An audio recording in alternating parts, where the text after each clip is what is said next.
Hey guys, welcome back to the channel. It's Cameron here, and today we're going to be talking about diversification. Diversification is a really crucial topic, especially at the start of your investing career when you don't have too much understanding about what diversification is, because it allows you to not put all your eggs into one basket.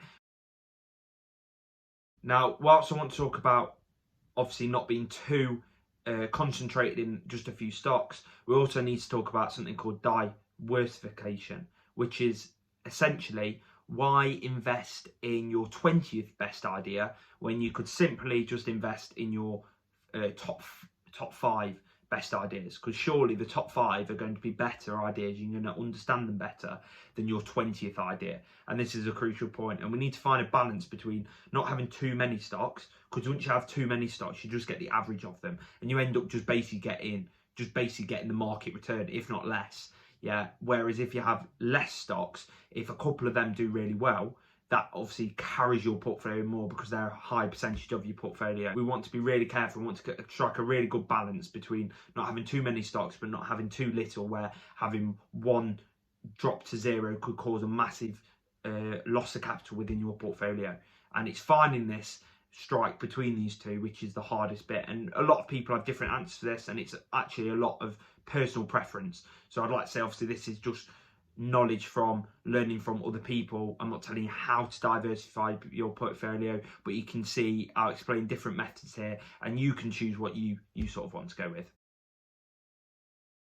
If a private family owned 2 companies and that was where they derived all their income from, and that was it, someone wouldn't say that they need to then diversify their income. The same as when you have someone that just works one job and that's the only place he gets his income from. You would argue that's quite a risky thing, just to have one source of income. However, people don't ever talk about this. But when you sell someone that you've only owned 2 stocks and you've got 100% of your portfolio in just 2 stocks, people seem to think that's really, really risky. And it can be. It can be extremely risky if you don't understand what you own.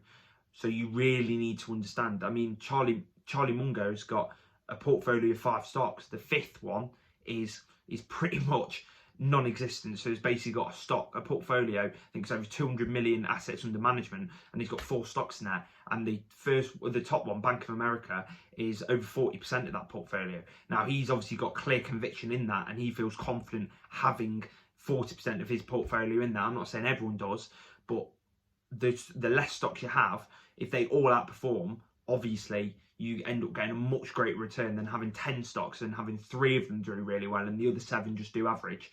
Your whole portfolio will get dragged down by them 7. Whereas if he had 3 and there were these highest conviction ideas, if them 3 did extremely well, obviously he will do much better. But obviously if one of them does worse, it can have a much bigger drag on your portfolio. One of the best analogies that I've ever heard was actually from Guy Spear on a podcast that I watched, and his idea of where it feels on your body to have an investment.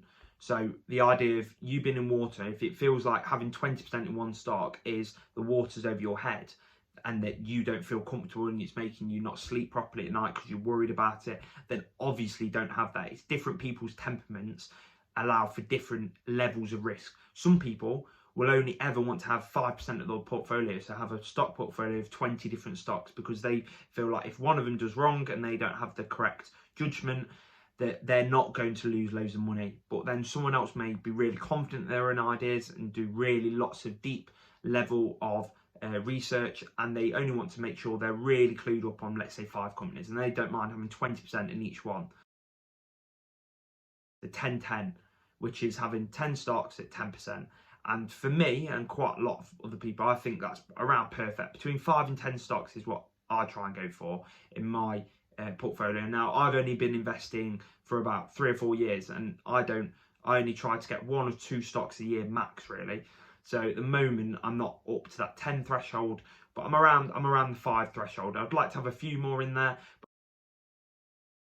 Now, obviously, we're not just talking about actually how many stocks are in a portfolio, because that can obviously be very important. However, like for example, Warren Buffett's portfolio has 49 different positions in it with Berkshire Hathaway. but the top 10 positions are 87% of the total assets under management of that portfolio, and his top 1 position's over 40%. That's Apple.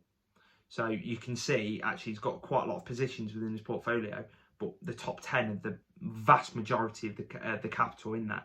So you haven't just got to think about how many different stocks you've got in your portfolio, but also the weightings of them. I know we've spoken about this previously, but it's really important to have both of them in mind when looking at diversification. Now, I hope this video sparks some good ideas and maybe answers some questions on what you were thinking about with diversification, different analogies. I mean, Warren Buffett and Charlie Munger feel very confident having most of their capital in between 5 and 10 stocks, clearly. With Charlie Munger probably arguing that he'd be quite happy, and he has in the past, with putting all of his money in one stock. And I know Warren's done a lot more concentrated than he has now. Now, you could also argue, if you're dealing with smaller companies, some people argue these are more risky companies. Depends on your opinion on that one, because if you've done a lot of research and you believe in that company, you might believe it's not as risky. But people argue that it's safer to have a small portfolio with bigger, large companies such as Meta or Alphabet than it is to have a smaller portfolio with small cap companies which are more inherent of having risk.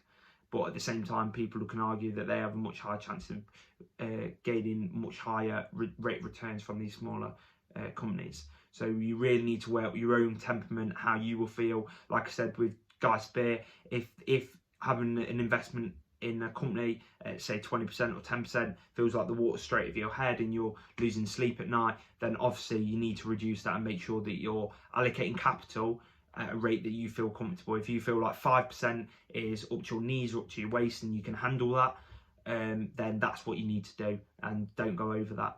Now, if you've enjoyed this video, make sure to drop it a like and also subscribe if you want to see more content like this. If you've got any questions or want to discuss anything about diversification, so drop it down in the comment section below, and I'll see you on the next video. Bye.